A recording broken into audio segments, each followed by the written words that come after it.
Tá aparecendo a tela aí minha? Tá. Artigo 310. Positivo. Vamos voltar lá para... Nós vamos falar hoje de sentença, tá? Então...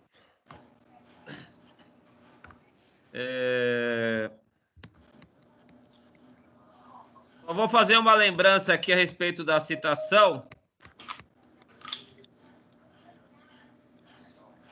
e da intimação, tá?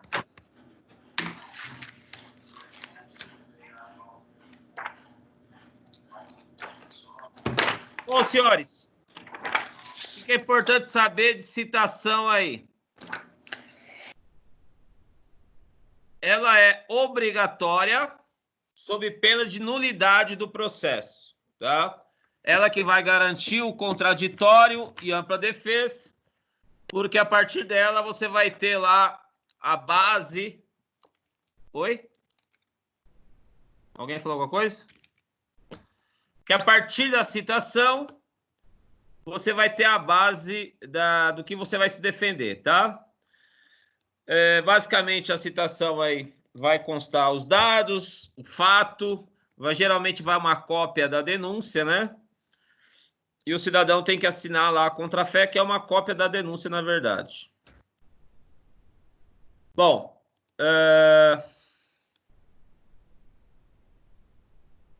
aqui nós temos a diferença de precatória, né?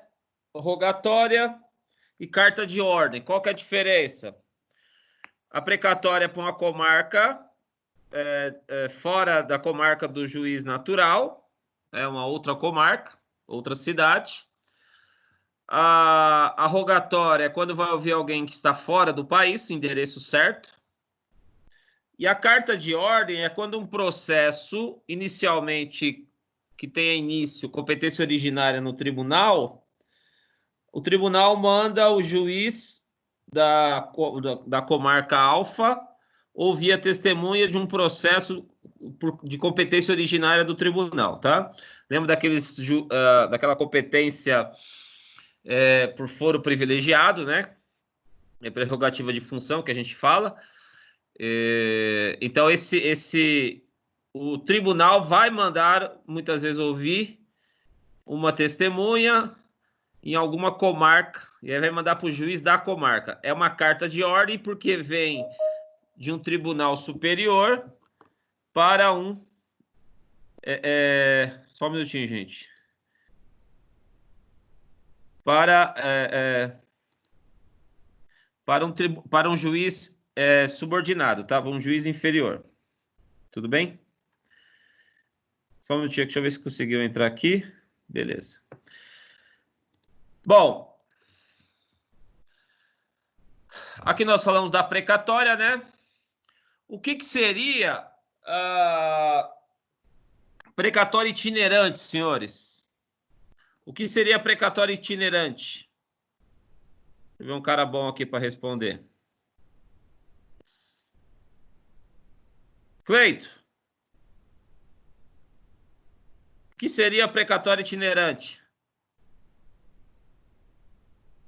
Tá me ouvindo? Cleito? Positivo. O que seria precatório itinerante? Ele não sabe a resposta. Você é uma besta mesmo, hein? Você não prestou Vamos, atenção. Quem sabe? Pega a Amanda aí. Quem? Professor, é a Márcia. Fala, Oi, boa noite. Chegando agora. Ela é a que vai atrás do acusado, onde ele estiver, é itinerante. Isso, a itinerante, um juiz de uma comarca mandou para Santo André. São Bernardo mandou para ouvir uma testemunha em Santo André.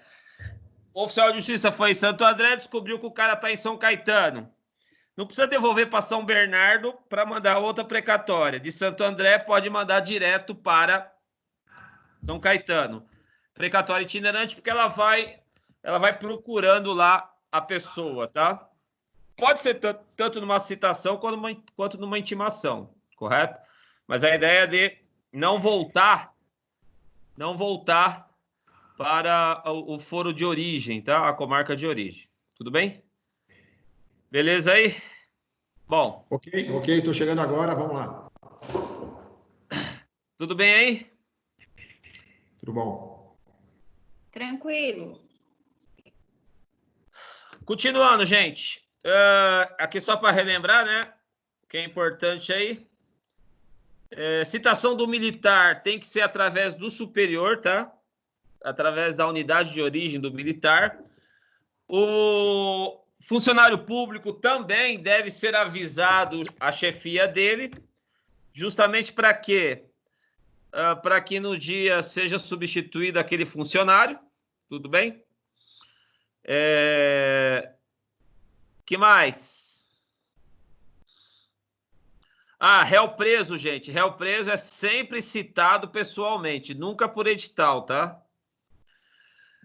Se o réu não é encontrado, você tem um edital aí em regra com prazo de 15 dias, publica seu edital, espera o prazo de 15 dias, considera-se aí que o cidadão foi citado, tá? No processo penal foi copiada a fórmula do processo civil da chamada citação com hora certa, né? O oficial de justiça foi na casa, o cidadão se escondeu, ele deixa um aviso com alguém da casa ou o vizinho, que vai voltar outro dia. Na segunda vez, se ele constatar a mesma coisa, considera-se citado por hora certa, tá?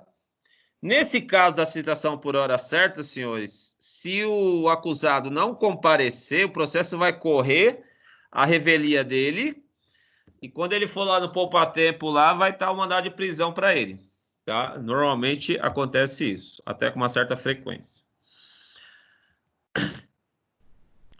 Bom, nós temos a situação que o código prevê a hipótese do edital ter prazo de até 90 dias, tá? Mas geralmente é quando situações de guerra, calamidade, o cidadão está em outro país. Então, você tem essa citação por edital, o juiz pode aumentar o prazo, né? Mas, em regra, aí é de 15 dias. Bom, o edital de citação vai ser publicado no fórum, né? Vai ser afixado lá. E também deve ser publicado em jornal aí, né, de circulação. O detalhe, no caso da citação por edital, senhores, quando o réu não é encontrado, o processo não continuará. Vai ficar suspenso o processo e o prazo prescricional, tá? O juiz pode aí determinar alguma prova, né? Mas, em regra, esse processo não terá prosseguimento. Cuidado que a citação por edital, o processo fica parado até achar o cidadão. Na citação por hora certa, se o oficial de justiça foi 2 vezes lá, percebeu que o cara está se escondendo, considera-se citado. E qual que é a diferença? A diferença é que o processo vai correr, se ele não nomear defensor, o processo vai correr a revelia dele e provavelmente vai ser condenado, né? Então, você tem uma diferença. Citação por edital, o processo não continuará. Que é aquela situação que não achou lá o corintiano lá, tá? A citação por hora certa, na verdade, não achou, mas o oficial de justiça percebeu que ele estava lá, estava se escondendo, né?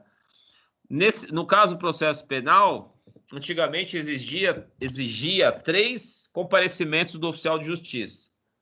Hoje bastam 2 comparecimentos, constatando que o acusado, o citado, né, está se escondendo, tá? Bom, pois não? Renan, tá me ouvindo? Não. Essa questão da hora certa aí, não pode ficar meio assim, no entendimento do oficial.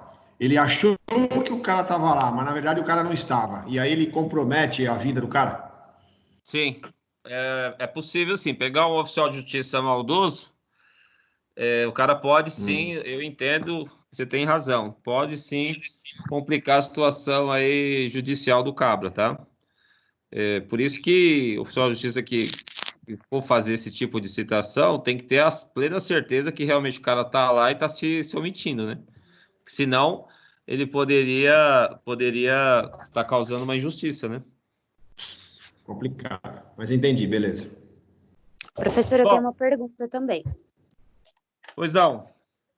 Você falou que na citação por edital, espera-se 15 dias e se presume que foi citado.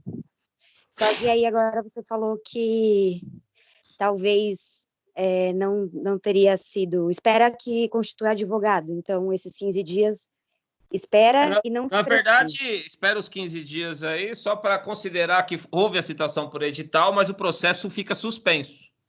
Ah, Considera tá. Só por esses citado 15 por dias, edital, né? mas o processo é suspenso, tá?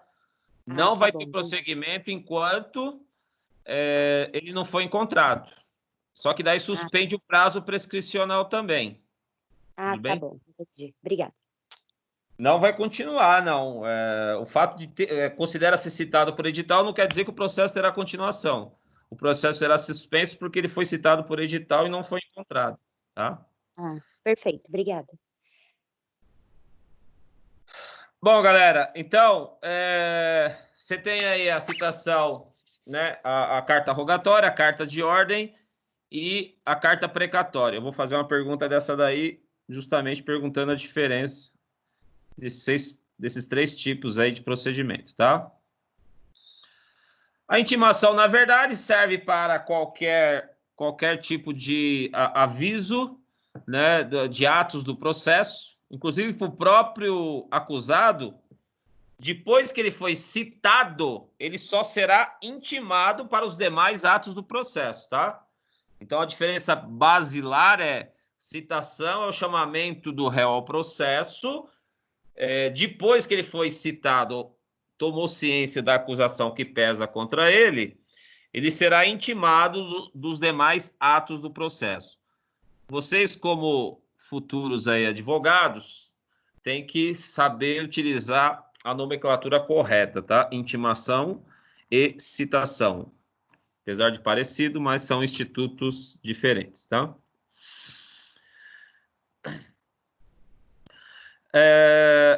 O Ministério Público e o defensor nomeado, não esqueça, serão intimados pessoalmente. O defensor que foi escolhido pelo acusado, né, ele será intimado pela imprensa oficial, tá? O defensor nomeado é o dativo lá, que não apresentou o defensor e aí a justiça nomeou um para ele, tá?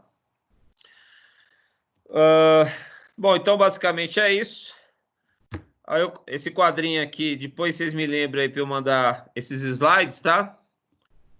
Você tem bem a diferença aqui, né? A citação, a intimação, citação, chamamento do réu, e a intimação, um ato processual, aí chamar para qualquer ato processual que será realizado no processo, tá? A intimação pode ser pessoal, né? Dependendo aí da autoridade, MP, advogado nomeado, e o defensor constituído é através da imprensa oficial.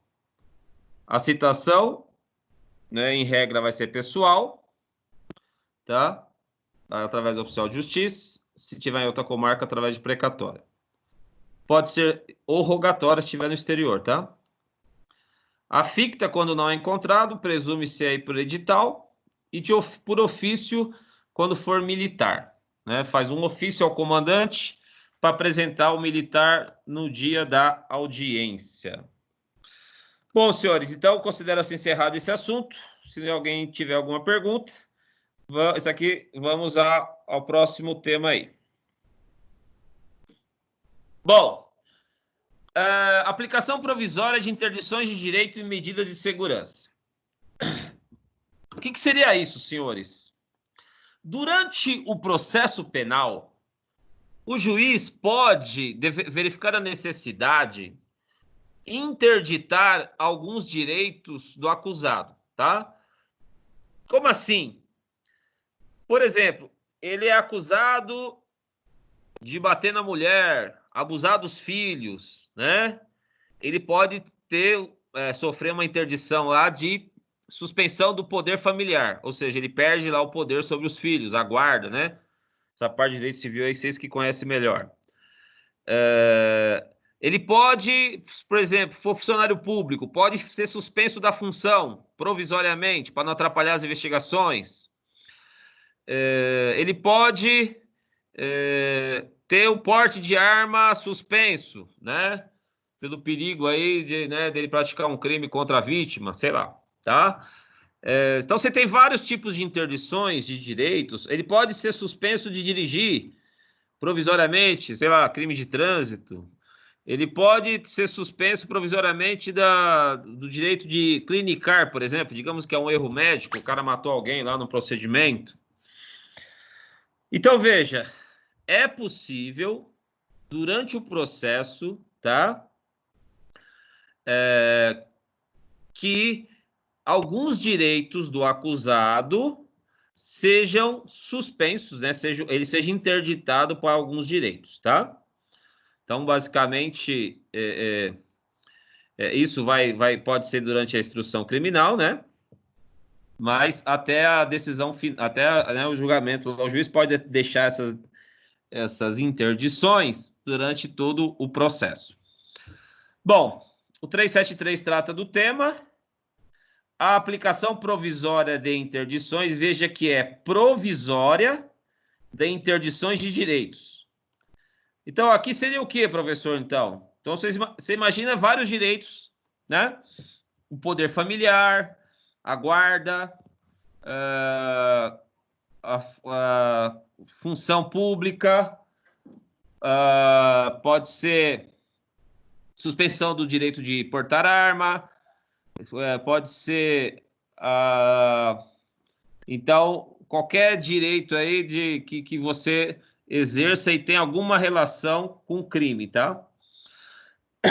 É lógico, né? Para ele suspender o poder familiar, tem que ter, teoricamente, alguma relação com o crime com a família, né? Ou então, por exemplo, ele suspender o porte de arma, né? Ou ele suspender aí o direito de dirigir num crime de trânsito, sei lá, né? Mas é possível, então, durante o próprio processo, evitando aí um mal maior, o juiz decretar essas interdições. Bom, essas interdições, senhores, serão determinadas pelo juiz de ofício, se ele verificar que é necessário naquele processo, tá? Ou pedido do MP, do querelante, se for uma ação penal privada, do assistente da acusação, do ofendido, que é a vítima, né? Ou representante legal, caso essa vítima seja menor, tá? Então, durante a instrução criminal, né, após a apresentação da defesa, aí uma das partes já pode pedir alguma interdição de direitos aí, né? Na própria sentença de pronúncia, né? Aqui no caso do júri, né? Se a pessoa foi pronunciada, o juiz, por exemplo, pode determinar o afastamento do pronunciado, né? Afastamento da vítima, né? Proximidade com a vítima, afastamento do lar, somente naquelas medidas da Lei Maria da Penha, né? Você tem várias interdições de direito ali para o cidadão, tá?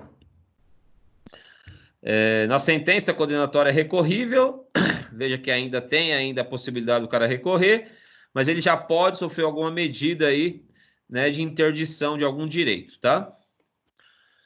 Bom, outra situação, senhores, são as chamadas medidas de segurança. Bom, vamos aqui, né?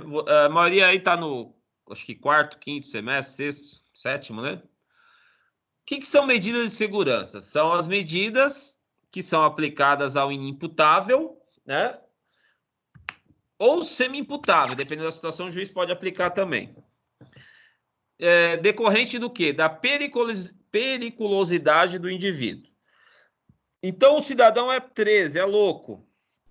Matou alguém, agrediu alguém sem motivação nenhuma, né? É um psicopata. Ele pode já provisoriamente já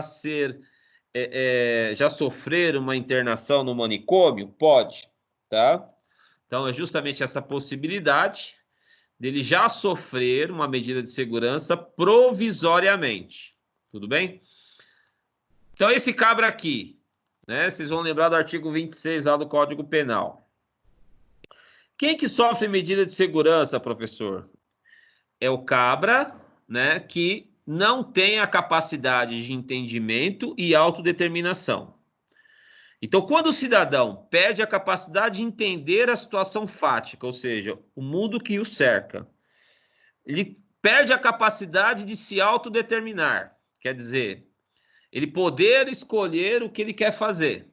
Lembra sempre que eu dou exemplo lá dos craquentos, lá da Cracolândia. O cara, muitas vezes, no interior dele, ele sabe que ali tá uma desgraça para ele. Mas a droga é tão forte no querer dele que ele não consegue sair daquela situação, ir para outro lugar e só fica... O mundo dele gira em correr atrás de droga, né? Então, veja que ele perdeu a capacidade de autodeterminar-se, tá? Por isso que eu falei para vocês que, normalmente, quando o cara já está no nível de toxicômano alto, elevado, que nem aqueles craquentos lá, ele já é inimputável, né? No meu entender, lembre-se que eu falei que seria possível a internação coercitiva aí, desde que tivesse pedido da família ou de algum representante e com autorização médica, né? Tá? Se bem que ia ter que internar toda a Cracolândia, mas, de qualquer forma, talvez salvasse alguns ali, né? Tá? Bom, então, basicamente, essas medidas provisórias seria durante o processo, visando resguardar, proteger vítimas, evitar maiores danos até o deslinde final, tá? Esse despacho que vai decretar aí essas medidas de interdição de direitos, né, será sempre fundamentado, tá? O juiz tem que fundamentar por que ele está interditando algum direito ou decretando a própria medida de segurança, né? Se o acusado lá for absolvido ou impronunciado é no júri, né? Quando o juiz entendeu que não tem elementos para mandá-lo para o júri, para o tribunal do júri, então ele é impronunciado, em tese, aquela interdição de direitos, né? Será cessada, tá? Então, aquele direito que ele havia, que estava suspenso, né? Ele vai voltar a ter esse direito, tendo em vista que ele foi absolvido, né? Tá? Bom, se o cidadão for julgado, aí o juiz vai determinar lá quais as interdições ou quais as proibições que o condenado estará sujeito, tá? Aí já vai ser, não vai ser mais provisório, né, durante o processo. Aí vai ser, por exemplo, já uma sentença tirando definitivamente algum direito, né? Por exemplo, um pai que abusou do filho, né? Foi condenado lá por abuso, estupro, sei lá, estupro de vulnerável. Na sentença final, né, o juiz pode retirar definitivamente o poder familiar que ele tinha sobre aquele menor, né? E aí ele não pode mais exercer o poder lá de pai responsável pelaquela criança que porventura seja vítima do crime praticado por ele mesmo, tá? Bom, a medida de segurança basicamente segue a mesma lógica de aplicação, né? O juiz pode aplicar provisoriamente, de ofício, ou a pedido do MP, tá? Então, é a mesma situação, tanto a medida de segurança quanto a interdição de direitos, a ideia é a mesma, tá? A medida de segurança, senhores, ela pode ser aplicada também durante o inquérito, correto? Mediante representação da autoridade policial. Porque já viu no inquérito que o cara é 13, né? A autoridade policial já pode pedir a internação provisória daquele cidadão lá, daquele 13, né? Daquele louco, tá?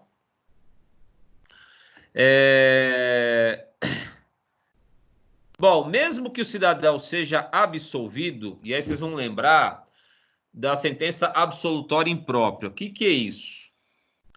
Lembre-se que o inimputável, ele deverá ser absolvido da imputação que lhe é feita, né?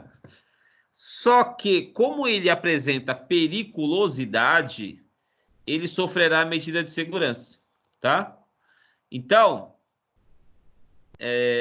veja, eu posso absolver lá o louco que praticou um crime grave, eu posso absolvê-lo, só que eu posso já determinar a internação dele. É chamada, né, como sentença absolutória imprópria. Por que que é imprópria?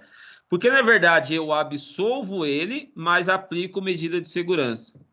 Medida de segurança não é pena, é apenas uma medida para proteger a sociedade daquele louco.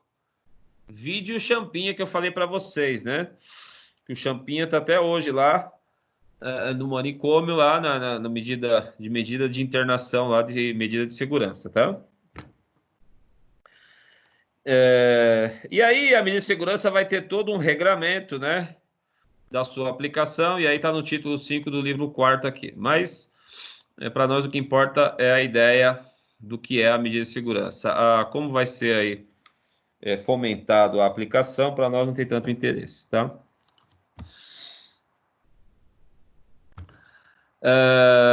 Transitada e julgada a sentença, observar-se-á quanto à execução das medidas de segurança definitivamente aplicadas, tá?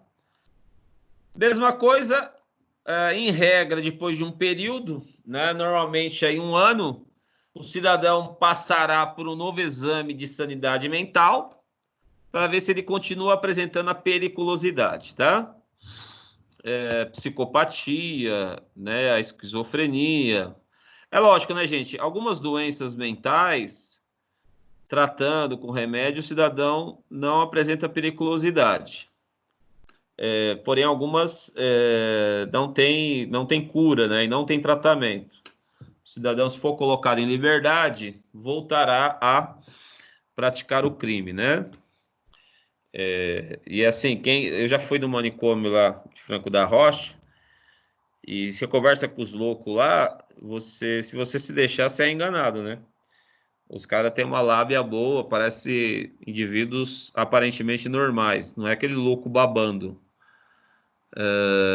Mas é justamente por essa periculosidade que eles estão lá internados no manicômio, né? Bom, se o cidadão foi determinada a medida de segurança, ele não poderá dar fiança, tá? Então, se for aplicada a medida de segurança, obstará a concessão de fiança. Porque, em regra, se o cara sofreu medida de segurança, gente, é sinal de que ele apresenta periculosidade, vai ser internado. Para que eu vou dar fiança? Porque fiança é uma garantia de que ele vai comparecer para os atos do processo. E na medida de segurança, na verdade, ele vai ficar internado, né? Então, não tem por que arbitrar fiança, né? E se foi arbitrada, vai ser devolvida, tá? Caso a medida de segurança seja decretada, tá? Bom, esse tema aí é tranquilo, não tem muito interesse. Alguém quer fazer algum questionamento? Eu vou começar a falar agora de sentença. Bom, tudo bem, gente? Quantos estão aqui no nosso telecanal? 38. Beleza aí? Estão me ouvindo ou estou pregando no deserto? Sim, professor. Beleza. Sim, professor. O pano de chão saiu da janela. Oi? O pano de chão saiu da janela, né? Tá aqui, ó, palhaço. Olha aqui, ó. Deixa eu ver se dá para ver aí? Aí. Isso é muita ignorância, arrogância, professor. Tá louco. Pano de chão. Fica quietinho aí e presta atenção na aula. Antes que eu te anote. Professor, mas para a prova não ia ser até o 380, não? Para a prova?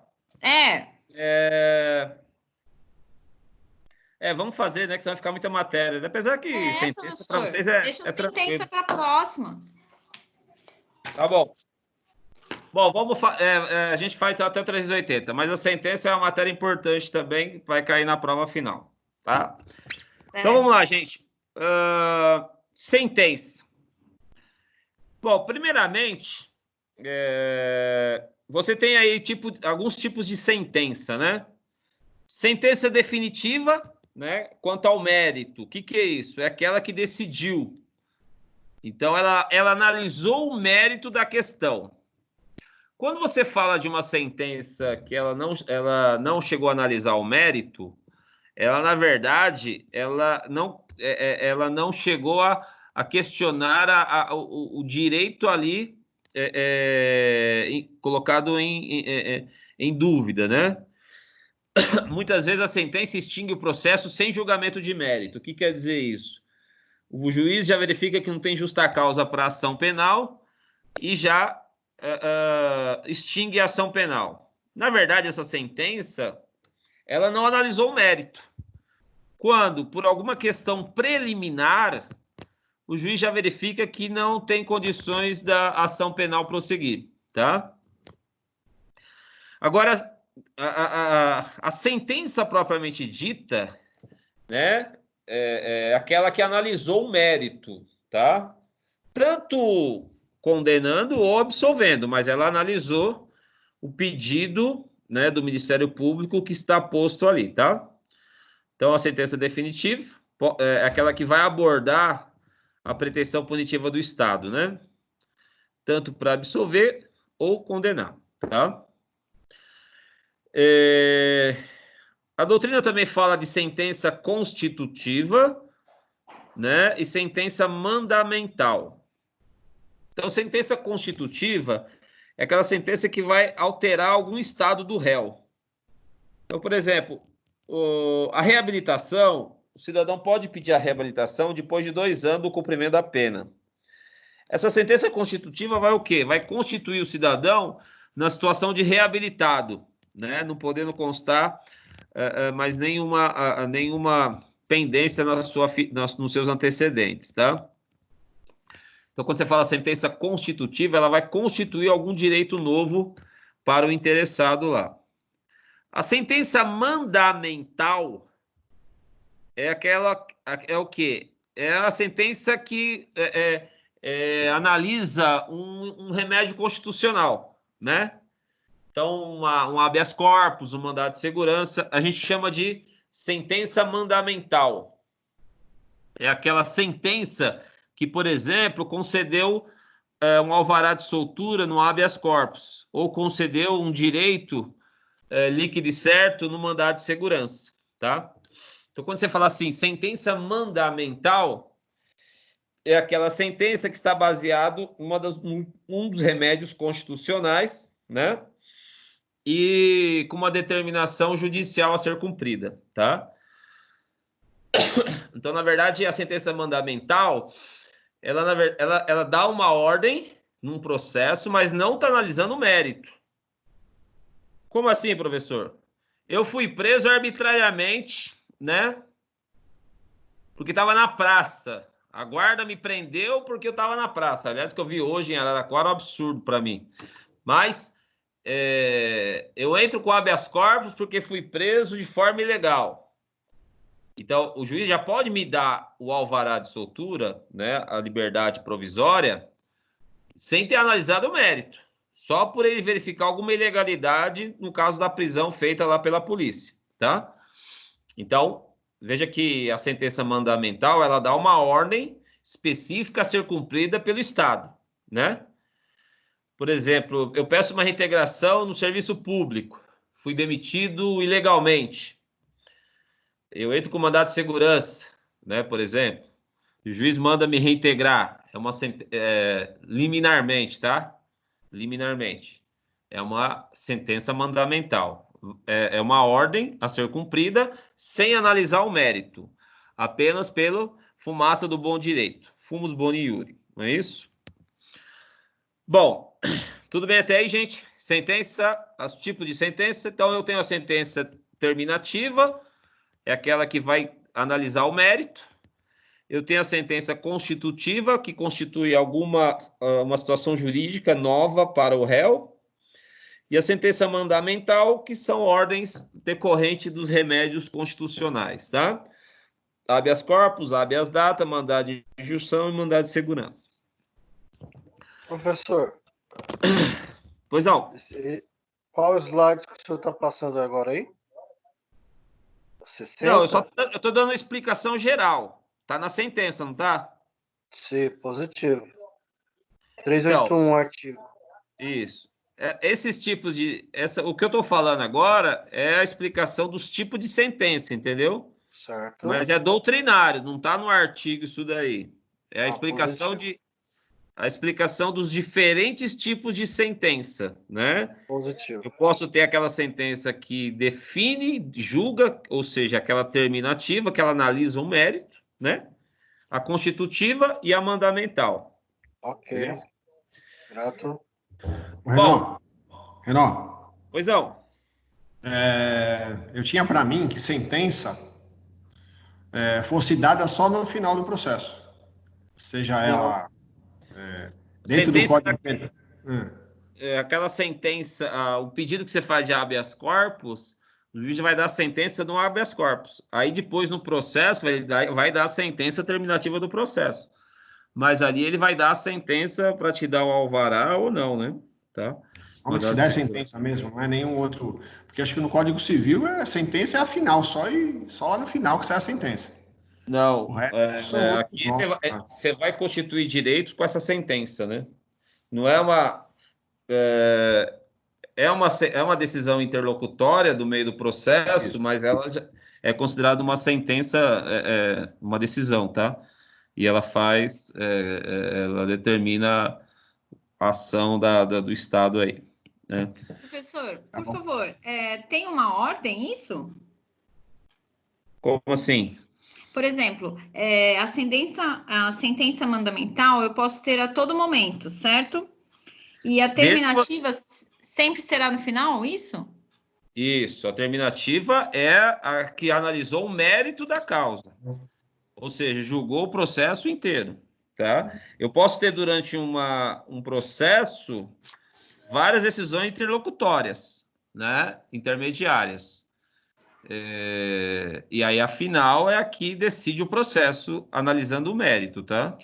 Eu só não entendi a constitutiva, onde entra? A constitutiva, na verdade, é quando você altera uma situação jurídica sua. Você constava lá como com antecedentes, você pede a reabilitação. E essa sentença manda retirar os antecedentes seus, te reabilitando, né? Então, na verdade, a sentença constitutiva está constituindo uma nova situação jurídica para você. Ou seja, que você está reabilitado, tá? Ok, obrigada.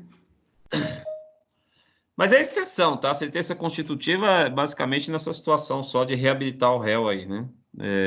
Não é o mais comum aí, né?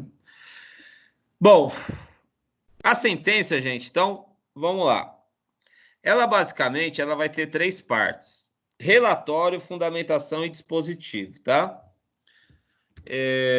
O 381, ele diz aí, a sentença conterá, né, nome das partes, exposição da acusação e da defesa, os motivos de fato e de direito em que se fundar a decisão, os artigos de lei aplicados, o dispositivo, a data e a assinatura. Então, vamos dividir isso daqui. Primeira parte, senhores, é o relatório da sentença.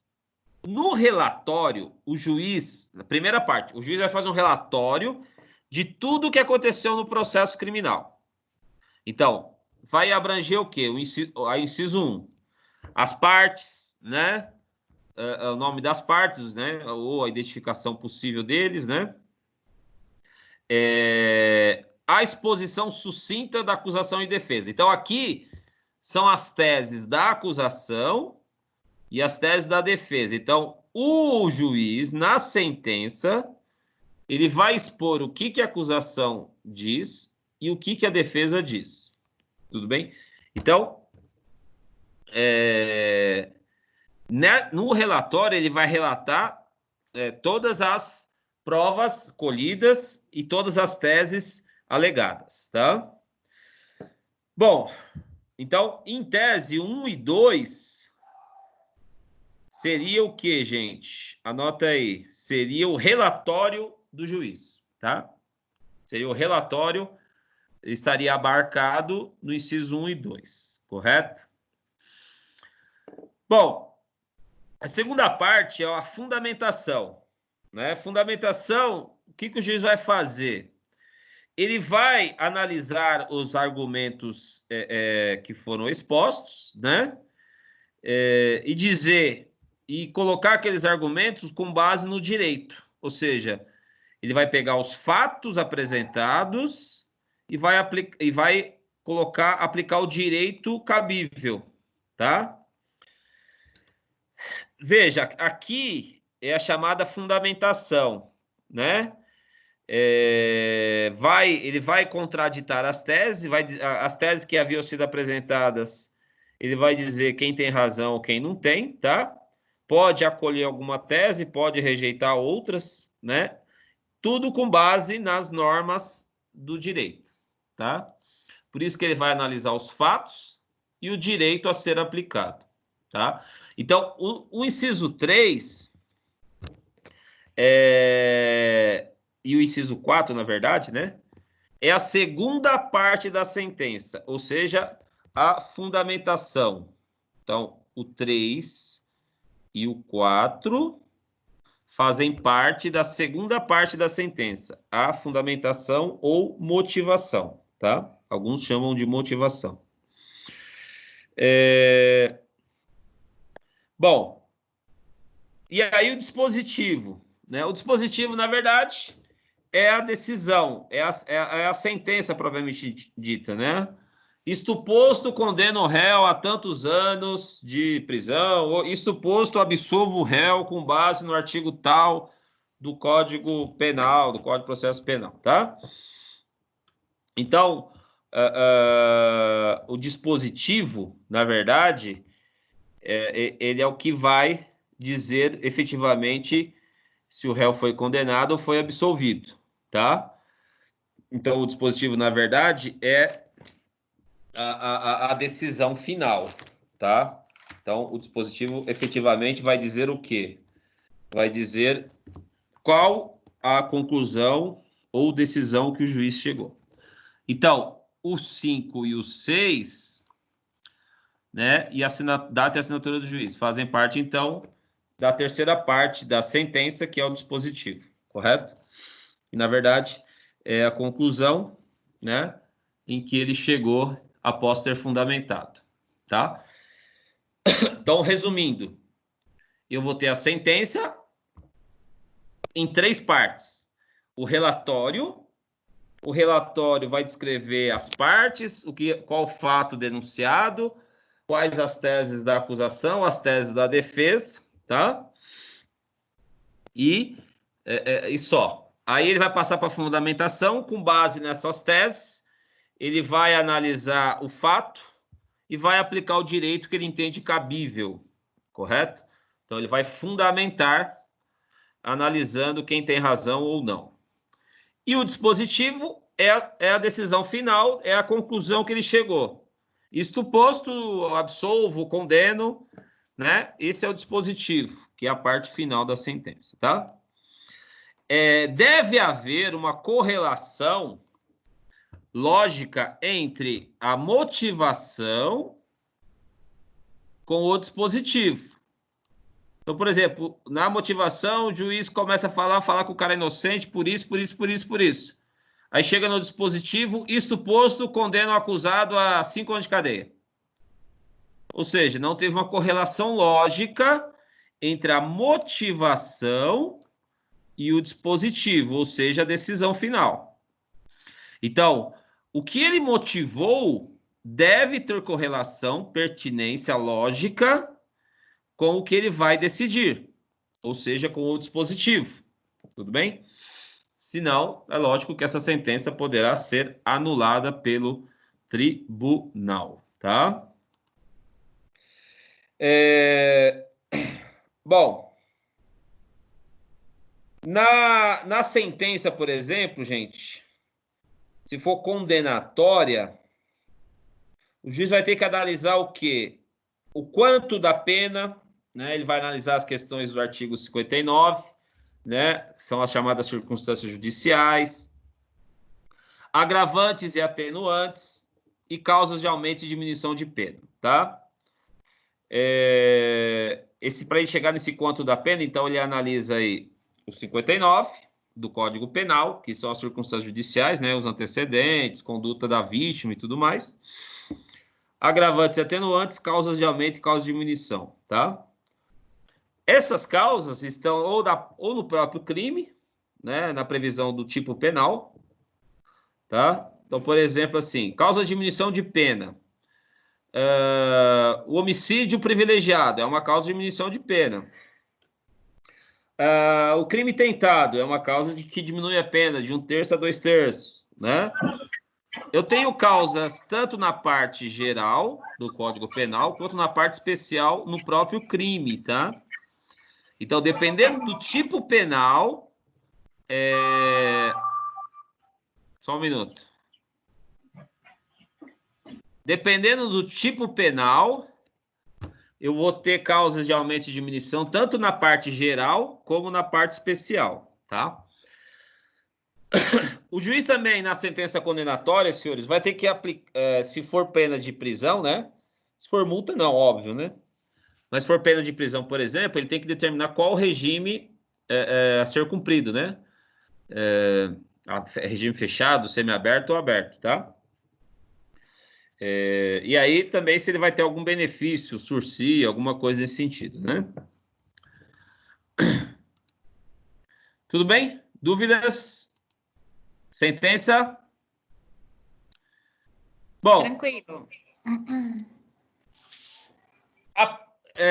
Um recurso que é famoso é o chamado embargo de declaração, né?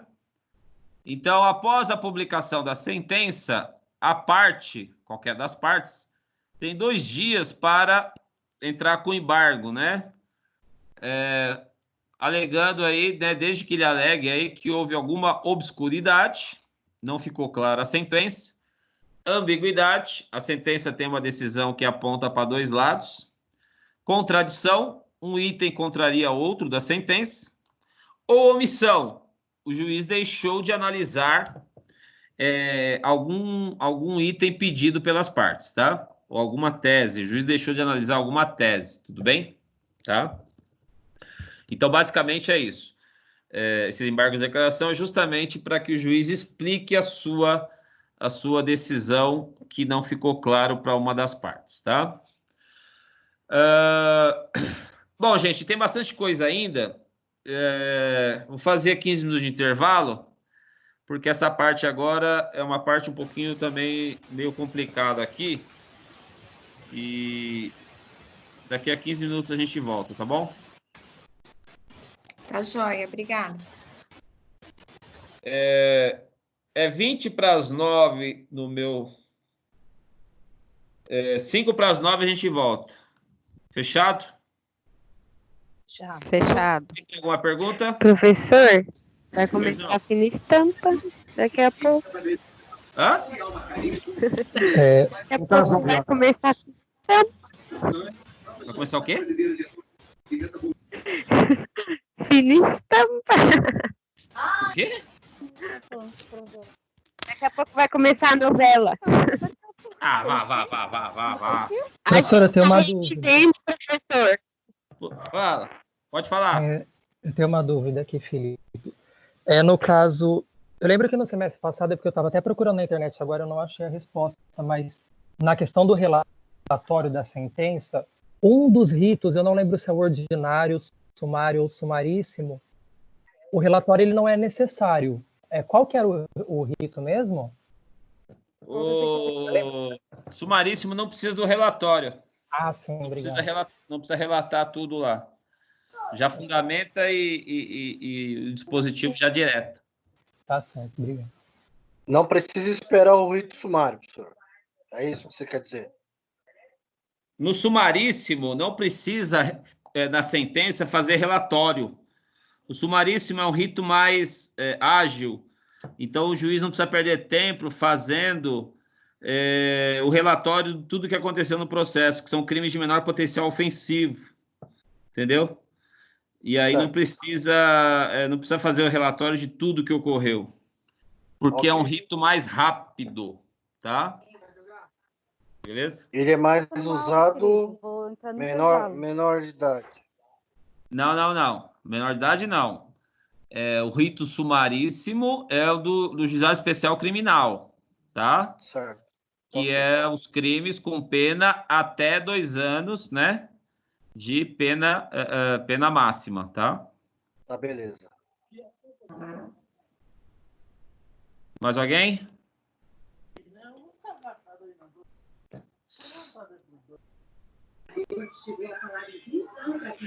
Não, professor, sacanagem, cara. Vai colocar o hino do Palmeiras aí, velho. É isso aí, professor. É isso aí. Isso aí, eu sou palmeirense. Você tomou banho Aí, professor, adorei, hein? O hino do Tomei Palmeiras. sim, é democracia. É melhor uma batida de carro, o dedo na lousa, garfo arranhando do que esse hino aí. Não, ele é perfeito, é palmeirense. Ele é palmeirense.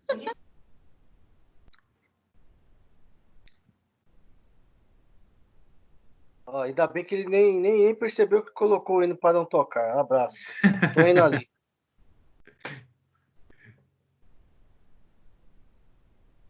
Tomar um café.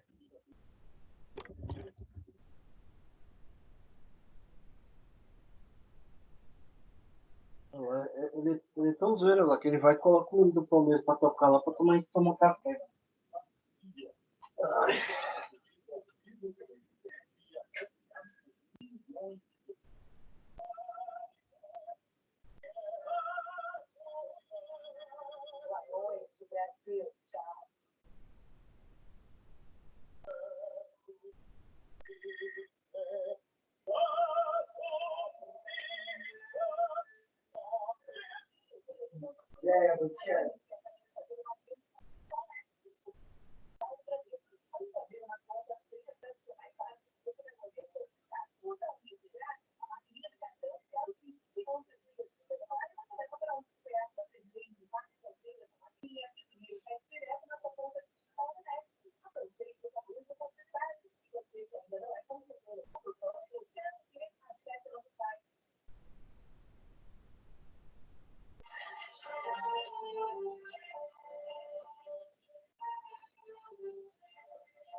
Tá todo mundo por aí, gente?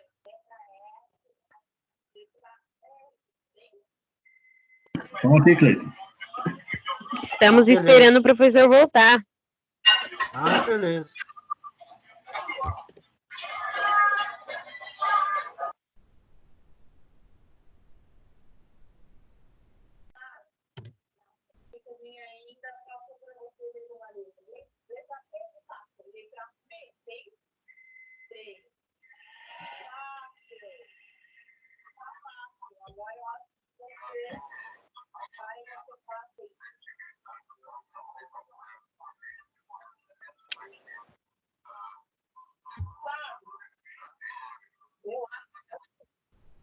Põe uma raridade pra vocês ouvirem aí, beleza? Acho que vocês estão ouvindo, não acho.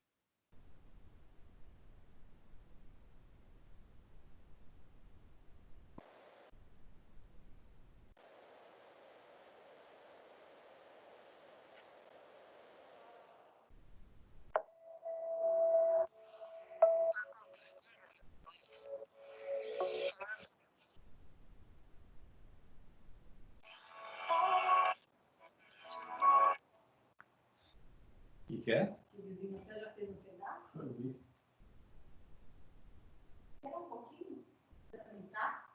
Também pra você ver que delícia. Vem cá.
Tá baixando o Chico Xavier aí, professor?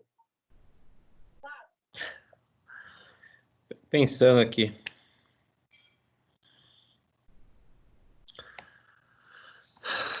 Vamos lá? Avisa o pessoal aí.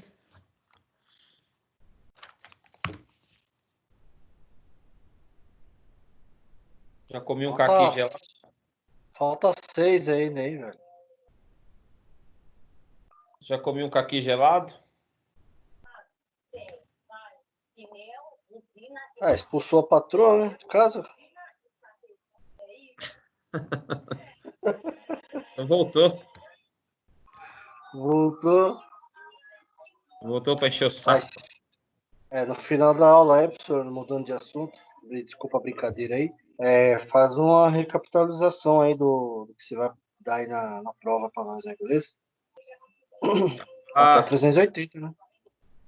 Até 380 tem uma dica boa. Você chegou a receber o e-mail dele aí? O Thiago mandou alguma coisa para nós aí. Vocês vão ter que disponibilizar a prova pra gente a partir do dia 20 até o dia 24. Só questão de OAB.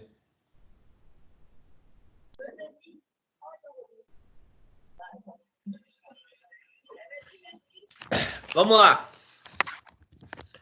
No meu aqui, vai dar agora.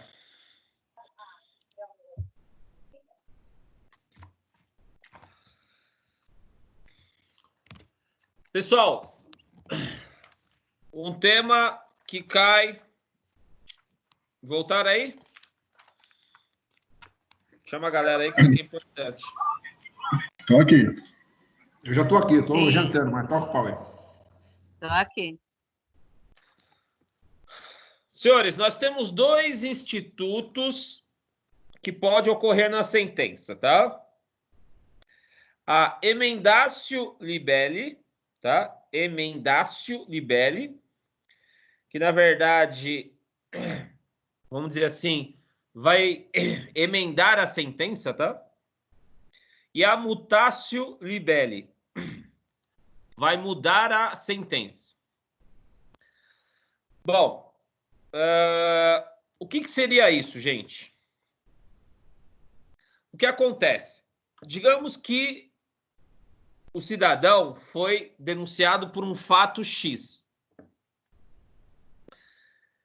E aí ele respondeu o processo, né, por esse fato. Digamos que ele foi acusado de estupro de vulnerável, né?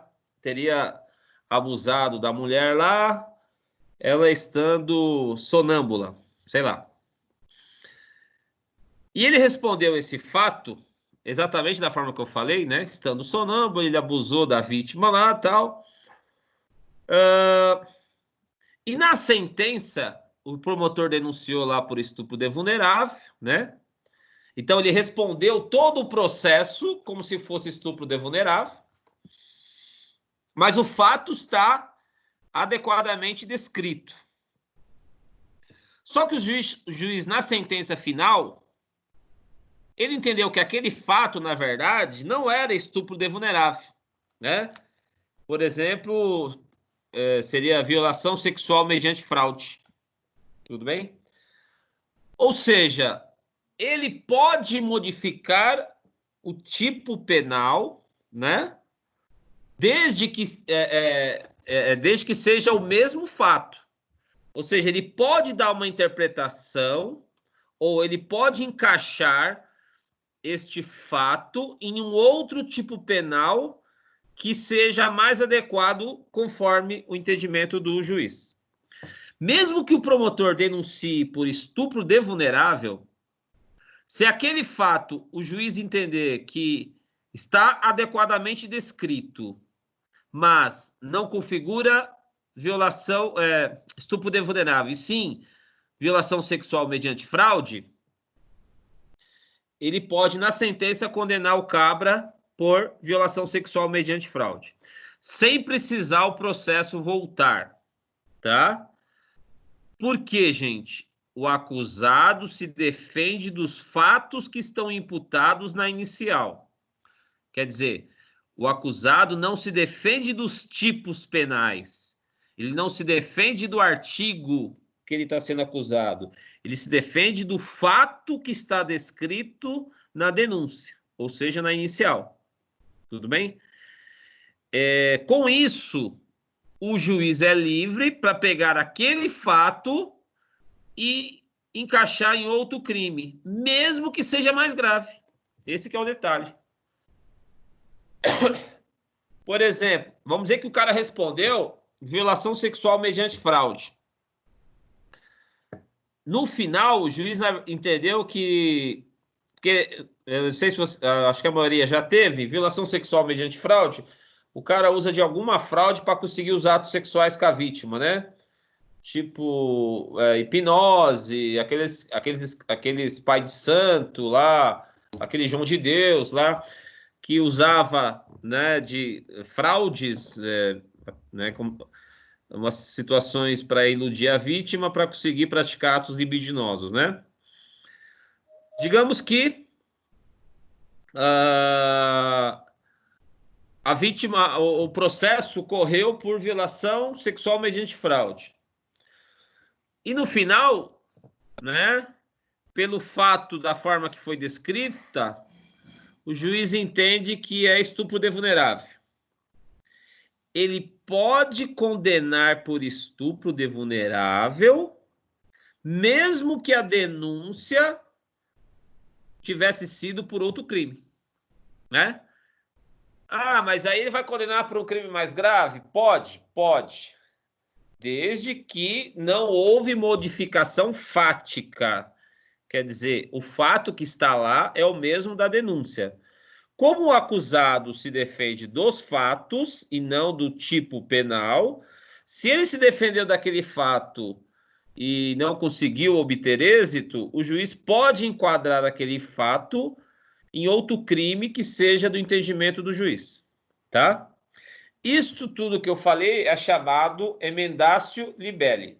Quer dizer, o juiz vai emendar a sentença dando uma outra definição jurídica, mas desde que os fatos sejam os mesmos. Ele não pode acrescentar fatos novos, senão tem que devolver para a acusação, tá? Bom, isso está no 383, gente. O juiz, sem modificar a descrição do fato, aqui é o emendatio libelli, tá? Anotem aí. O 383 trata da emendatio libelli.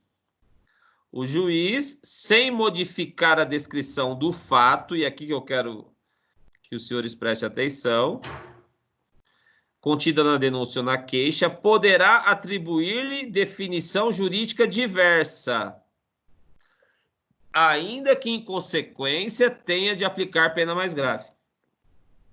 Resumindo,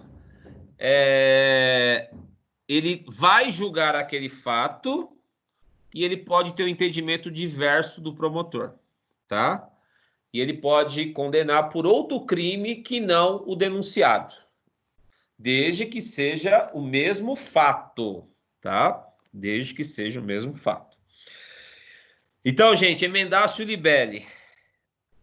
O juiz apenas modifica o crime, qual crime que ele entendeu cabível na espécie, tá?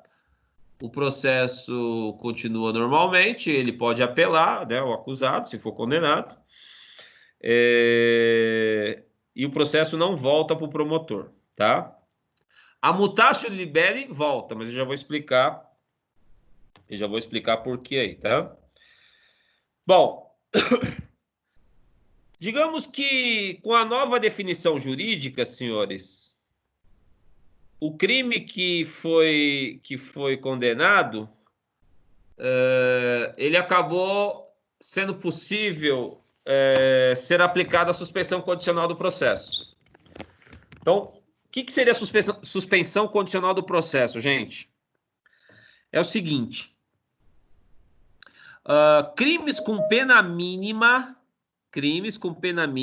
até 1 ano, pena mínima, hein? Isso está no artigo 89 da Lei 9.099. Crimes com pena mínima, não pena máxima, hein? Pena mínima até 1 ano, o juiz poderá suspender o processo por 2 a 4. Isso aqui é chamado de sursis processual. É o sursis que vai suspender o processo, e se ele ficar lá de 2 a 4 anos sem dar novidade, sem praticar nenhum crime, aquela ação será arquivada e ele ficará com a ficha limpa, porque, na verdade, o sursis processual, que é esse daqui, o processo fica suspenso. É chamado período de prova. Se ele não aprontar nada lá em 2 até 4 anos, dependendo do tempo que o juiz determinar, o processo é extinto e ele continua com a ficha limpa. Não confunda a suspensão condicional do processo, que é o chamado sursis processual, com sursis penal. O sursis penal, ou o sursis para alguns, né? O sursis, que está no Código Penal, é a suspensão da pena quando o cara foi condenado por crimes até 2 anos, que não tem a ver com essa suspensão aqui. Então, uma coisa é a suspensão condicional do processo, em que o processo fica suspenso de 2 a 4 anos, e caso acabe esse período sem o acusado praticar nada, é arquivado esse processo e ele permanece com a ficha limpa. Por quê? Porque, na verdade, ele não foi condenado. O processo foi suspenso e arquivado posteriormente. Então, essa suspensão condicional do processo, gente, é diferente do sursis, que é quando o cara é condenado até 2 anos, o juiz suspende a aplicação da pena e o cara fica em casa lá. Mas aí o cara é condenado. Ele tem condenação, ele perdeu a primariedade, tá? Então, uma coisa é na fase de pena e outra é na fase do processo. Bom, então vamos pensar assim. O juiz entendeu lá, o cara foi denunciado por roubo, mas o juiz entendeu que, na verdade, não houve violência, a violência foi contra a coisa, e ele desclassificou para furto, tá? Nisso que desclassificou para furto tem pena mínima de 1 a 4 anos, né? Furto simples, tá? Como ele está condenando por furto simples 1 a 4 anos, ele deve abrir para o promotor propor a suspensão do processo, tá? Então, na verdade, o que ele vai fazer? Ele mudou o crime para um crime mais leve, em tese, né? E esse crime é cabível suspensão do processo. Ele vai devolver para o promotor promover aí, fazer a proposta de suspensão do processo e depois ele vai homologar essa suspensão, né, teoricamente, tá? Bom, o juiz verificando que aquele crime não é... Pois não? Não, ele deverá ou ele poderá submeter ao Ministério a defesa? Aqui procederá, o entendimento é que é dever dele, é um direito do acusado ter direito à suspensão do processo, caso ele se enquadre, né, no artigo lá 89 da Lei 9.099, tá? Deverá, tá? Deverá. É direito. Tudo bem? Ok. Se chegar na sentença, o juiz verificar que, na verdade, o crime é de outro juízo, né? Ele deve encaminhar para esse outro juízo. Lembre-se que, na verdade, quando ele verifica que a competência é material, né? Absoluta. Porque se a competência era territorial e não foi alegada aí, né? Na defesa, ele torna-se prorroga-se a competência dele, ele torna-se competente, né? Agora, por exemplo, o crime era federal, o juiz comum não pode julgar. O crime era militar, o juízo comum não pode julgar. Eles têm que remeter para justiças correspondentes, tá? É lógico que chegar até a sentença para perceber que era de outro juízo, ele tem que ser muito incompetente, né? Bom, o 383, então, gente, repetindo, é chamado de emendatio libelli. O 383, então, não volta, o juiz muda o tipo penal que ele entende mais cabível para o caso, tá?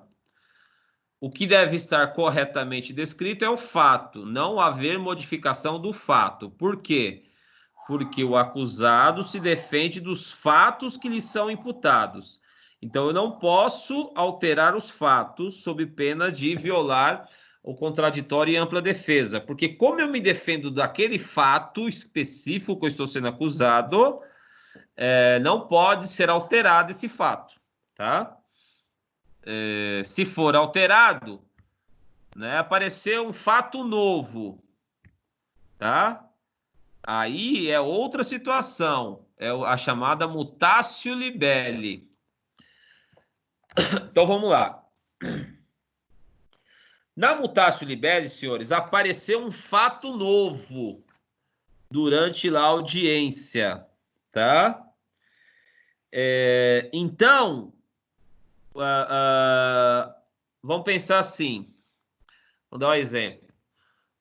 Vocês sabem que o furto e roubo, dependendo do tipo o arrebatamento, né, de correntinha, por exemplo, tem decisões divergentes, né?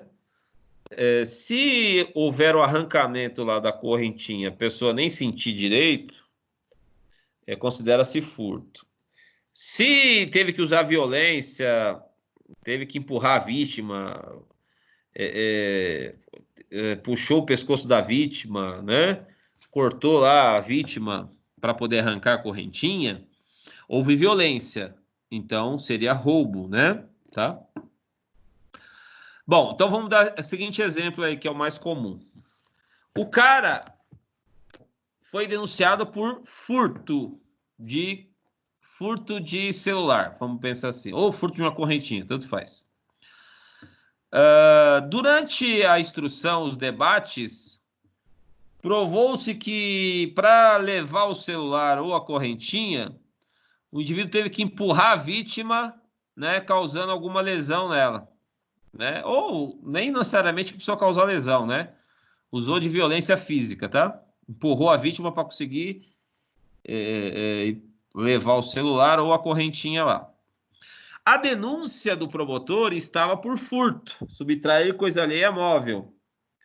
Só que apareceu o que? Um fato novo, tá? E aí, o juiz pode julgar... qual que é o fato novo? O fato que as testemunhas falaram que houve violência, que não estava descrita na denúncia.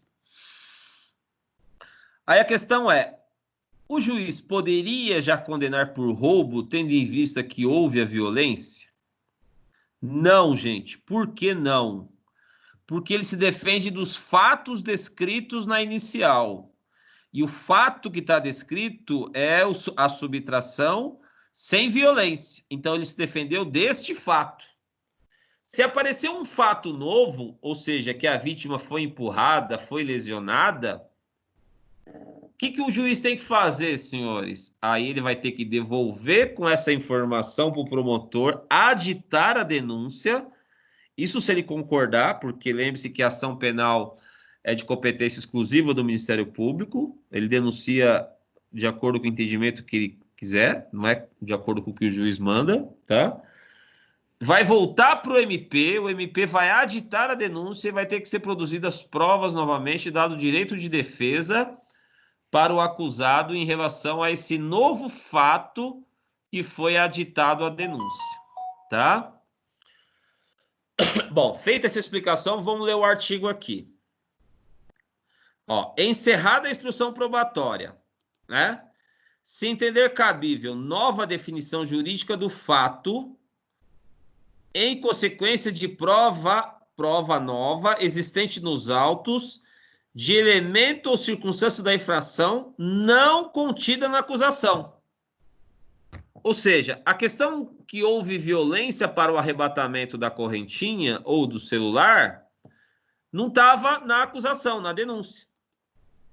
Com essa nova informação, cabe nova definição jurídica. Só que nesse caso, senhores, houve mudança do fato.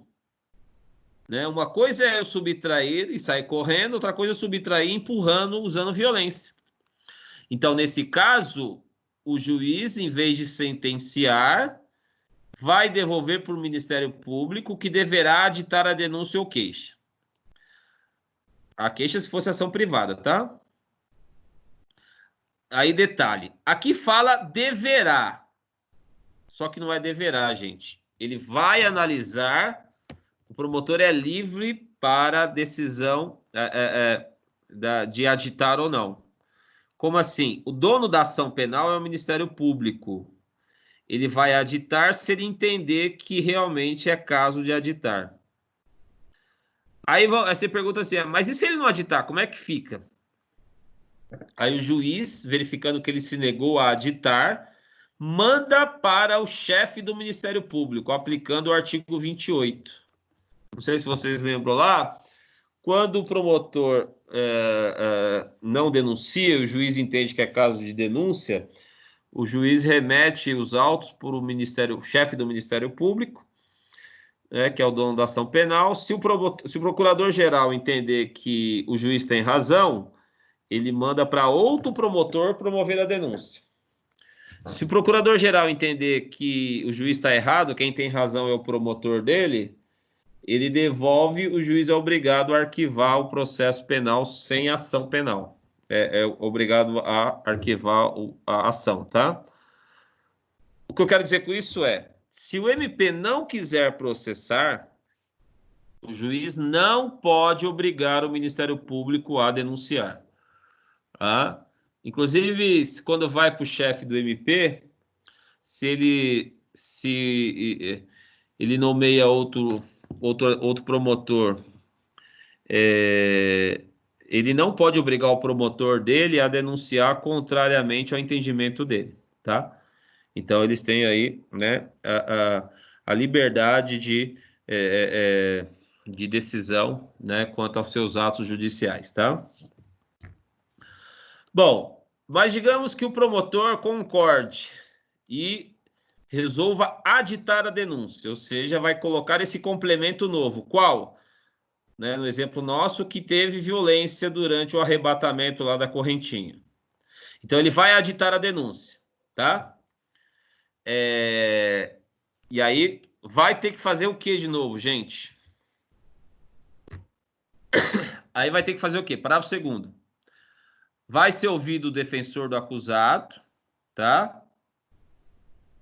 Veja que o promotor aditou, né? Em 5 dias. O promotor aditou. Só que daí tem que dar direito para a defesa se manifestar agora, com esse novo aditamento. 5 dias também, mesmo prazo. Paridade de armas. Aí vai voltar para o juiz para ver se o juiz admitiu o aditamento. É esquisito, mas o juiz mandou, devolveu para aditar, e ele depois tem que aceitar o aditamento, agora analisando as alegações da defesa. Tudo bem? Então, quando o juiz admite o aditamento, é a mesma coisa quando ele recebe a denúncia. Lembre-se que o promotor oferece a denúncia e o juiz recebe. Quando o juiz recebe a denúncia, está instaurada a ação penal, ou seja, a partir dali que eu tenho um processo penal propriamente dito, uma ação penal propriamente dita, né? Aqui vai acontecer a mesma coisa agora em relação a esse aditamento, tá? Aí vai ser, o juiz vai designar dia e hora para continuar a audiência, né? Que tinha sido suspensa de acordo com aquele entendimento do juiz. E aí vai ter testemunhas de novo,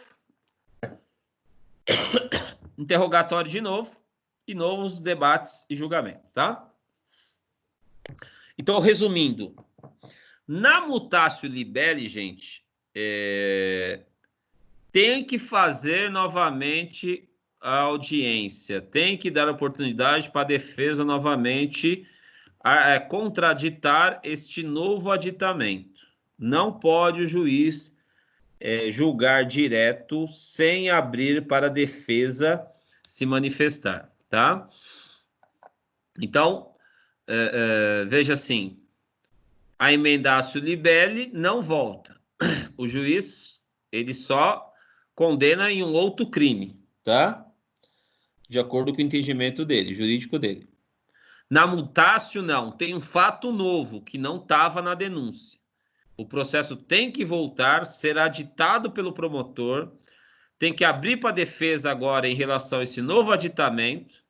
O juiz vai analisar se recebe esse novo aditamento e aí ter de novo, ouvir testemunhas em relação a esse fato novo, interrogatório do acusado e aí os debates e decisão, tá? Bom, cada parte pode rolar para esse novo debate até 3 testemunhas, tá? E o juiz aí ficará adstrito, quer dizer, obrigado a só analisar os termos do aditamento. O adstrito ele fica vinculado aos termos do que foi aditado. Se o juiz entender que aquele aditamento não é cabível, o processo vai seguir sem o aditamento, ou seja, conforme a denúncia inicial, tá? E aí vai ter o julgamento, o juiz vai julgar de acordo com o que ele analisar os fatos que já estão lá. É lógico, né? Se ele condenar por roubo, quando no processo, por furto, quando no processo tem lá dados de violência, aí o próprio MP pode recorrer para o tribunal, né? Ou a defesa também, se for prejudicial à defesa, né? Tá? Então, gente, basicamente, a mutatio muda a acusação, mudam-se os fatos. Eu vou começar quase tudo de novo, né? Em tese. 384, mutatio. Começa tudo de novo, porque apareceu um fato novo que não estava na denúncia. E o 383, emendatio, não tem mudança do fato, apenas uma nova definição jurídica, ou seja, um novo entendimento em relação a qual artigo será aplicado, tá? Então, basicamente, é isso. Bom, é possível, senhores, o MP pedir a absolvição e o juiz condenar? É possível o juiz condenar quando o MP pediu a absolvição? Sim, tá? Então, veja que se a ação penal for pública, o promotor, gente, pelo princípio da obrigatoriedade da ação penal, ele não pode desistir. Então, mesmo que durante o processo ele verifique lá no entendimento dele que não houve o crime, ele tem que ir até o final se ele já denunciou, tá? É princípio da obrigatoriedade da ação penal. Aí só acaba com a sentença final, tudo bem? Ele não pode desistir do processo no meio. Se ele denunciou, ele tem que ir até o final, né, até a decisão final lá, tá? Digamos que ele mudou de ideia, ele denunciou, depois na opinião dele, não houve o crime. O juiz pode condenar, mesmo ele pedindo na manifestação final do MP, ele pedindo a absolvição, o juiz pode condenar? Pode, tá? O juiz poderá proferir sentença condenatória, ainda que o MP tenha opinado pela absolvição, tá? Ele também pode reconhecer agravantes que não foi alegada pelo MP, tá? Isso está, né, no artigo 385 aí. E qual que é a ideia, gente? Só um minutinho aqui, para ter gente querendo entrar. Conseguiu entrar aí?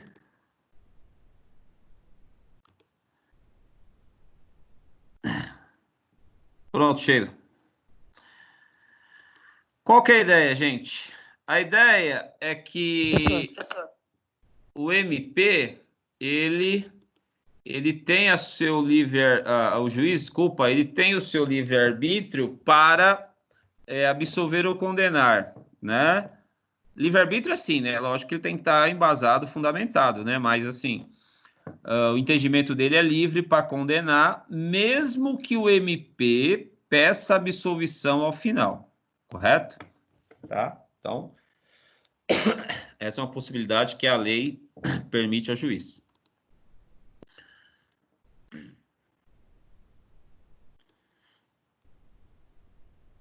Bom, gente, agora vamos para o 386. O juiz vai absolver o réu, senhores. Então, aqui são as causas de absolvição. Bom, o 384 e 383 são causas de sentença condenatória, né? Em tese, né? Ou mudança do tipo de penal. No 386 são as causas absolutórias. Quando o juiz vai fundamentar uma decisão, absolvendo o réu, ele vai ter que colocar obrigatoriamente algum dos incisos do artigo 386, tá? Então, o juiz vai absolver, tem que mencionar na parte dispositiva, lembra lá que é a parte final lá da decisão, né? Qual circunstância é cabível naquela absolvição, tá? Bom, primeira coisa, vocês sabem que se eu for absolvido por inexistência do fato e negativa de autoria, estiver isso peremptoriamente provado, ou seja, que não houve o fato, ou que eu não sou o autor, né? Provou que eu não sou o autor, né? O autor é outro cidadão lá, é outro corintiano, né? Tá? Nesse caso, esta absolvição penal, ele vai provocar reflexo na esfera civil e administrativa. Como assim, professor? Se eu for absolvido por inexistência do fato, tá? Ou negativa de autoria,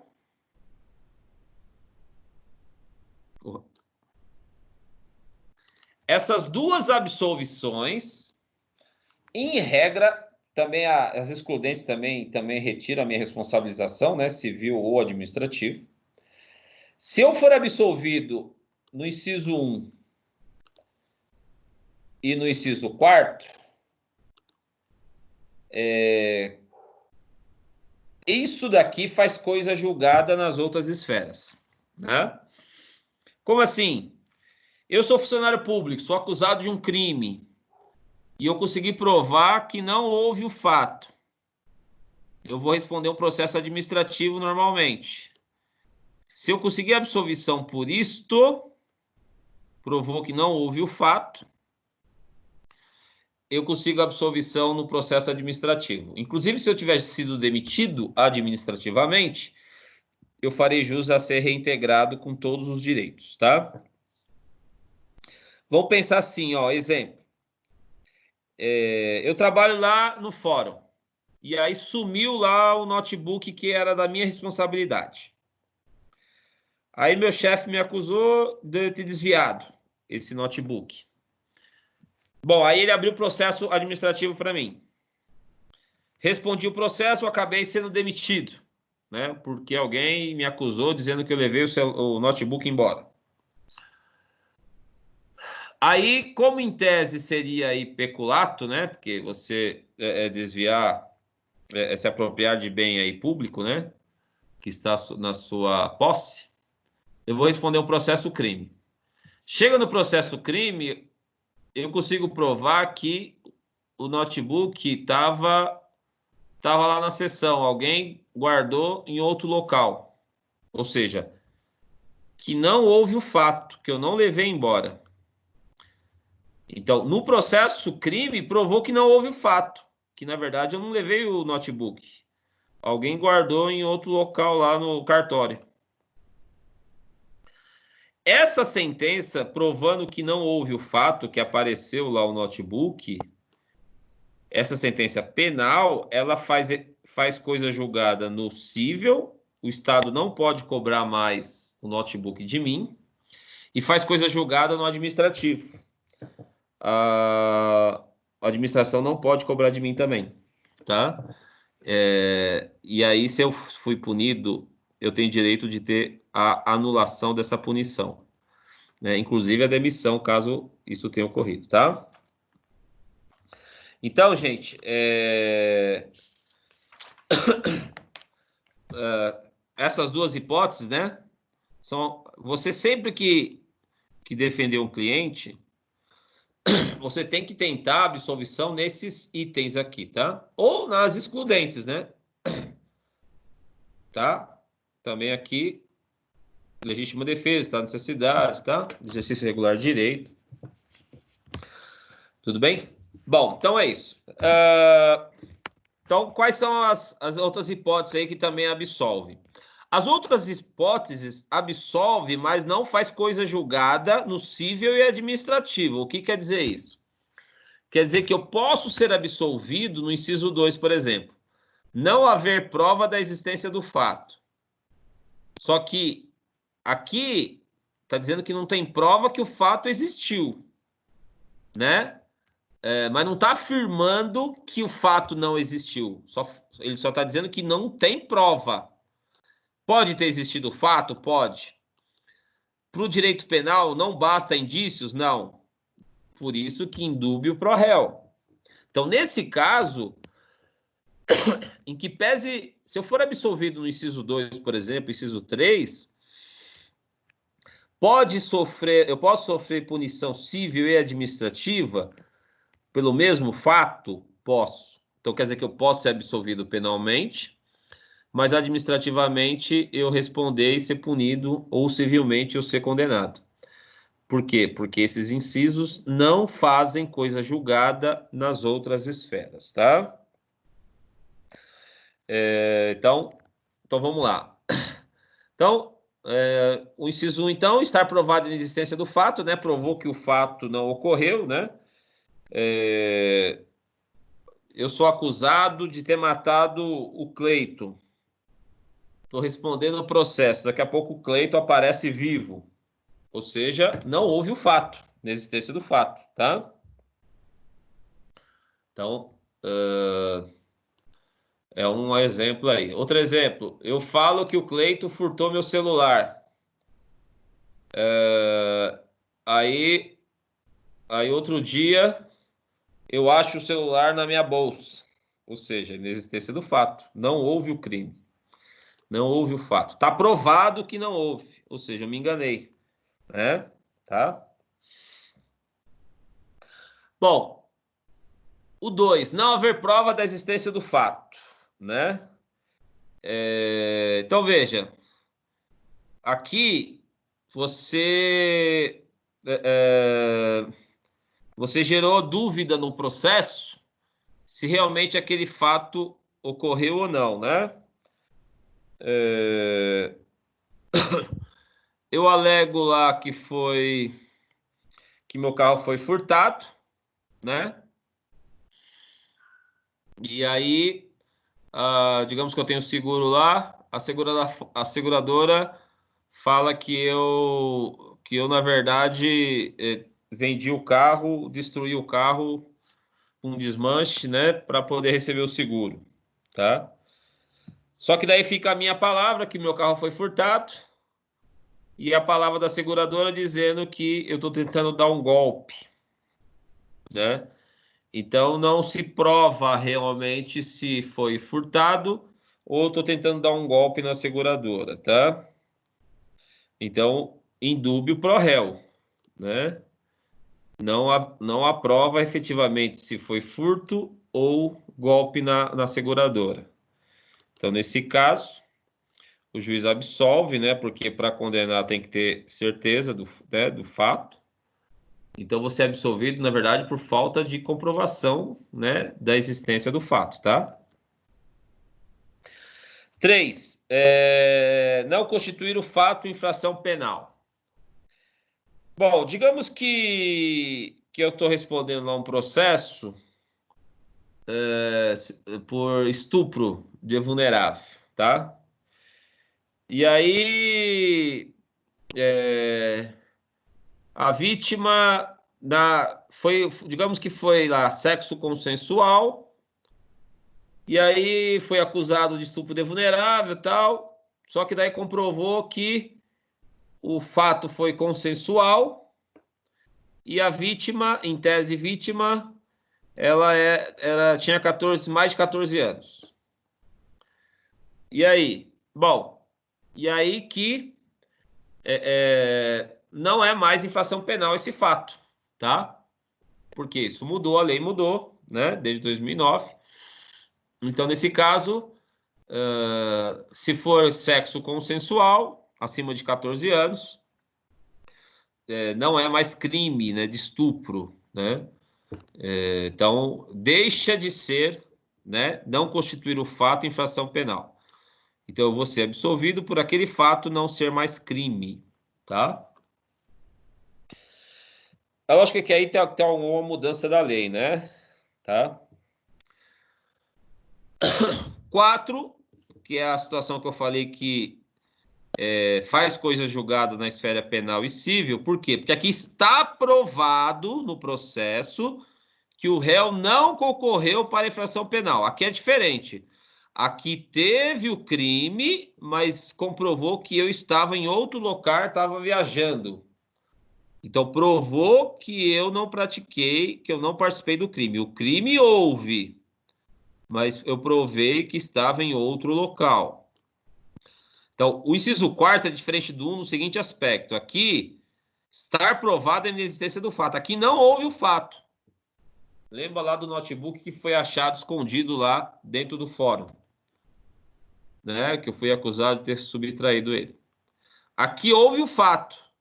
Só que eu consegui provar, eu tinha um álibi que para o juiz comprovou que eu não participei do fato. Teve o crime, mas eu estou fora. Aqui é o chamado, então, negativa de autoria. Aqui, inexistência do fato. E o 4º, negativa de autoria, tá?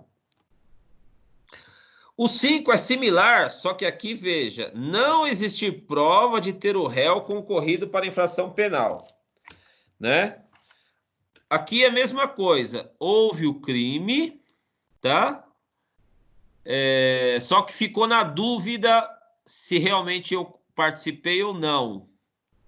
Mas também não provou que eu não participei. Então, o juiz ele vai me absolver in dubio pro réu, né? Por uma circunstância que não provou o crime houve, mas não comprovou que eu estava junto lá com os demais criminosos, tá? E eu também não apresentei um álibi dizendo aonde eu estava, né? Então, não consegui provar que eu não concorri. Na verdade, o MP, né? Quer dizer, eu tenho que provar, em regra, que eu não concorri, tá? Se ficar na dúvida, pro réu. Aí o juiz vai me absolver aqui. Não existe prova de ter o réu concorrido para infração penal. O MP não conseguiu provar de que a minha participação. O MP não conseguiu provar que eu participei no crime. Aí o juiz resta-lhe absolver nesse inciso. Só que aqui, detalhe, penalmente eu sou absolvido. Só que administrativamente, civilmente, eu posso ser condenado. Porque nesta decisão não está afirmando peremptoriamente que eu não participei do fato. Só como no direito penal exige-se uma maior garantia dos fatos para uma condenação, né, uma chamada busca da verdade real, uma maior materialidade, por isso, simplesmente por isso que eu não fui absolvido aí, tá? Bom, o inciso 6º, gente, são as circunstâncias que excluem o crime ou isentam o réu de pena. Então, as excludentes da ilicitude, eu vou ser absolvido, né? Se eu agir em estado de necessidade, legítima defesa, né? Estrito como dever legal, exercício regular de direito. Ou isentem o réu de pena. Quando você fala isentem o réu de pena, gente, é chamadas excludentes da culpabilidade. Lembre-se que a culpabilidade é pressuposto para aplicação de pena, tá? E aí você tem lá a imputabilidade, que é a ser maior e ser capaz, né? A potencial consciência da ilicitude e a exigibilidade de conduta diversa, tá? Se eu for absolvido por ser inimputável, por não ter consciência da ilicitude ou por não dar para agir de forma diversa, o juiz vai me absolver com base nesse inciso aqui, parte final, tá? Ou as excludentes, inciso 6º, parte inicial, tá? Ou mesmo se houver fundada dúvida sobre sua existência. Aqui cabe um parênteses. Quando você for defender alguém, em tese, você, se for possível, é óbvio, né? Você deve sempre tentar alegar uma excludente. Por quê, gente? Porque se você alega uma excludente, exclui o crime, o MP vai alegar que houve o crime. Se ficar na dúvida se houve ou não a excludente, dúvida, absolvição. Então, se você colocar dúvida se você teria atuado ou não em legítima defesa, por exemplo, basta você gerar dúvida no juiz para você conseguir a absolvição do cliente. Tá? Por quê? Porque indúbio pro réu novamente, né? É lógico que a alegação incumbe a quem alega, né? Então, se eu alego que eu agi em legítima defesa, eu tenho que provar que eu agi em legítima defesa. O promotor, por outro lado, tem que provar que o meu cliente não agiu em legítima defesa, praticou o crime propriamente dito. Se eu conseguir colocar em dúvida esta tese do MP, alegando que meu cliente agiu em legítima defesa, eu tenho chance de conseguir absolvê-lo com base no inciso 6º, tá? Então, é uma medida aí cabível, sempre você alegar uma excludente, porque se gerar dúvida, a dúvida absolve o réu, tá? No inciso 7º é meio genérico, tá, gente? Se não couber em nenhum dos incisos anteriores, aí coloca no genérico aqui, não existir prova suficiente para condenação, tá? Então, se não couber em nenhuma dessas hipóteses, o juiz absolve quando ele não está, vamos dizer assim, confiante para condenar, ou seja, convencido para a condenação, ele coloca aqui, ele absolve com base nesse daqui, tá? As provas, no entendimento do juiz, são fracas, né? Não são, vamos dizer assim, confiáveis. Aí ele pode absolver com base nesse inciso 7º, tá?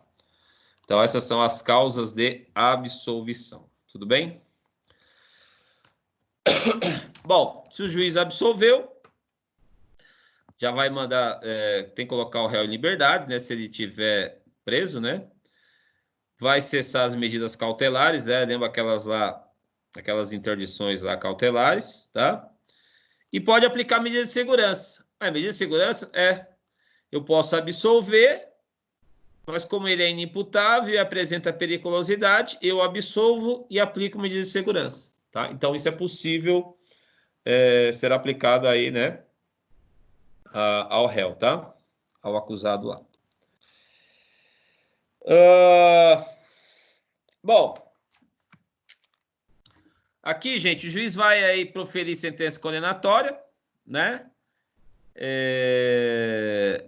Ele vai analisar aí as circunstâncias agravantes e atenuantes, vai levar em consideração o artigo 59 lá, que são as circunstâncias judiciais, tá? Vai fixar a pena base lá, né? Fixará um valor mínimo para reparação dos danos, existe essa obrigatoriedade, tá? Geralmente isso aqui tem a ver com o valor de prejuízo que a vítima sofreu, que é o valor mínimo, tá? O entendimento do STJ é que se for pedido aí danos morais, tem que ser pedido na denúncia, tá? Danos morais para a vítima. Se não houver o pedido, só será fixado os valores, os danos materiais que a vítima veio a sofrer, tá? Então, quanto ao dano moral, segundo o STJ, tem que, na denúncia, pedir a condenação aí, aliás, na defesa final lá, aliás, desculpa, na denúncia mesmo, tem que ter o pedido lá de condenação por danos morais, tá? O juiz vai analisar em relação a alguma aplicação provisória de interdições de direito, medidas de segurança, que nós já falamos, né? Ele pode cancelar, né, ou não, e vai determinar se a sentença será publicada na íntegra ou em um resumo. Na verdade, é uma ementa, normalmente, que publica, né? E aonde será publicado. Geralmente na imprensa oficial hoje, tá? Bom, o juiz vai decidir aí se vai manter ou não a prisão preventiva, se estiver preso preventivamente, tá? Ou outra medida cautelar. Lembre-se que nós tratamos das medidas cautelares, tá? Uma coisa, gente. Normalmente, se ele já está em liberdade, ele vai permanecer em liberdade, a não ser que tenha um fato novo que preencha os requisitos da prisão preventiva, 312, 313. Porque se ele recorrer, se for a sentença de primeiro grau e houver recurso, esta prisão preventiva só será decretada se tiver fatos novos que justifiquem essa decretação, tá? Agora, normalmente, se ele já vinha preso, as condições da preventiva estarão presentes se ele viesse a condenado em primeira instância. Se ele estava livre, não haverá a prisão automática com a condenação em primeira instância.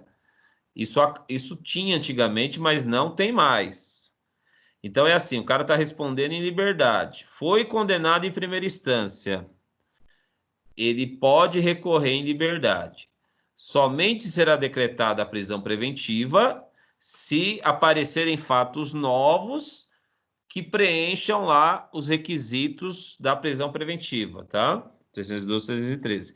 Se não houver, ele continuará respondendo em liberdade até o trânsito em julgado, tá? A prisão provisória, ela vai contar como tempo, né, de cumprimento de pena, inclusive para a determinação do regime inicial da pena privativa de liberdade. Como assim? Ele ficou 1 ano e meio preso provisoriamente durante lá, né, a prisão preventiva. Ele foi condenado a 4 anos. Ele já cumpriu 1 ano e meio. Então, ele já pode, lá em tese, progredir de regime, porque ele vai aproveitar o período de prisão provisória até para a determinação do regime inicial de pena privativa de liberdade. Vai ser levado em conta o que ele já puxou de cadeia, tá? Bom, a sentença vai ser assinada, rubricada em todas as folhas pelo juiz, tá? Vai ser publicada em livro, lá lavrada lá nos autos. O escrivão também, dentro de 3 dias, vai dar conhecimento da sentença ao MP, tá? Vai mandar a sentença para o MP tomar conhecimento, tá? Bom, já são quase 10 para as 10. Eu vou parar aqui no 390, tá? E aí, senhores, vamos abrir para algumas dúvidas, quem tiver. E nós continuaremos na outra aula para não ficar muito tarde. Perguntas? Não perguntas. Tranquilo? Outra aula já é a prova, né? O que cair na prova? Tudo. Até o 380. Até o 380. Até o 380, é isso. Professor, esse slide vai estar no APA? Pois não? Esses slides vão estar no APA? Eu vou ter que colocar de novo que o que está lá foi até as aulas da semana retrasada, né? Agora eu tenho que colocar da semana passada e esse, mas é um só. Na verdade, você vai ter que substituir. Você vai ter que substituir esse slide aí, mas eu prometo colocar amanhã, que hoje eu não vou colocar mais porcaria nenhuma. Legal. Renan, eu enviei meu trabalho no seu e-mail. Você vai confirmar o recebimento? Eu vou fazer a lista aí, vou ver quem entregou, quem não entregou. E qualquer coisa, se faltar alguém, eu dou um toque aí. Mas qual trabalho, professor? Desculpa. Na verdade, é as questões do AVA lá, só para responder e mandar por e-mail para mim. Ah, então todas aquelas questões que estão no finalzinho do AVA tem que responder e enviar. Desde a unidade 1 até a 8. Tá Isso. ótimo. Tá? Tá ótimo. Boa coisa, gente? Obrigado. Que dia que vai ser a sua prova? Então, eu vou ver como é que vai ser a aplicação, que eu não sei ainda. Nós vamos colocar no sistema aí, vocês vão ter uns dias, eu acho, né? De dia 20 a 24 para fazer, negócio assim. Acho que é isso aí. Positivo. Senhores, abraço. Fica com Deus. Tchau, tchau. Tchau, boa noite. Tchau, boa noite. Tchau, galera. Tchau, galera. Valeu, abraço. Saudações ao Viverde. Vai, Corinthians. Até a próxima. Salve.